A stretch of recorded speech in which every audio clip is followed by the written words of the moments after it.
people like Sam Harris and Richard Dawkins, they assume that the natural person is the civilized creature that you see before you in a discussion like this.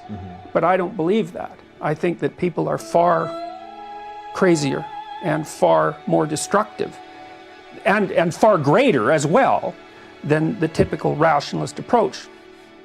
Rationality is a surface facade, that's all. And the idea that people will eventually be rational, it's much more likely that they will be irrational than rational. Like you could say, for example, that Catholicism, let's say, for all its irrationality, was as rational as people can get. If you remove that level of irrationality, that's structural, say, then everything falls apart and people get so irrational, you can't believe it. Not more rational.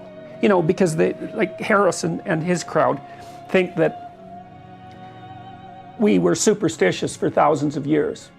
Kind of savage and superstitious. And then all of a sudden the Enlightenment came along in the scientific revolution, and poof, we got rational. And since then things have been good. And that's not how it looks to me at all. I don't buy that.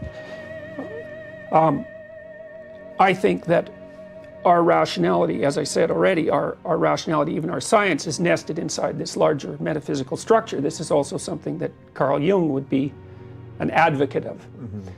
That there's an irrational, pragmatic, I would say evolutionarily determined ethic underneath this rationality. And when it goes, then all that rationality goes too. So,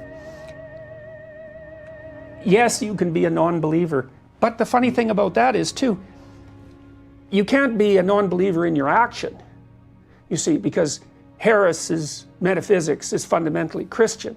So he acts out a Christian metaphysics, but he says, well, I don't believe it. It's like, well, yeah, you do, because you're acting it out. You just say you don't believe it. Well, he doesn't rob banks, doesn't kill people, doesn't rape, doesn't murder, you know. There's always been some antagonism, for example, between the Catholic Church and rationalism. And everyone knows that. It's a very long-standing antagonism that sort of runs its way through at least the last 1,000 years or so of Western civilization. And the people who regarded Catholics as antithetical to science take the Catholics to task for that, and describing it as prejudicial and superstitious. And fair enough. But there's something else going on there that's more important. And that's the observation, and this is at a deep level again, the observation that rationality has one big problem. So it can easily become arrogant and believe in its own theories. So if you're smart, and there are going to be some of you people who are like that too, some of you, the primary trait that distinguished you from other people over the course of your whole life was that you were more intelligent than most, and you may have staked your identity on that and overvalue intelligence and rationality. And the problem with that is that you make a theory of the world and then you tend to assume that it's 100% correct. That's the tendency to fall in love with your own theories, and that's what a totalitarian does. The totalitarian says, here's the damn theory, and it's exactly right, and you're going to act it out exactly.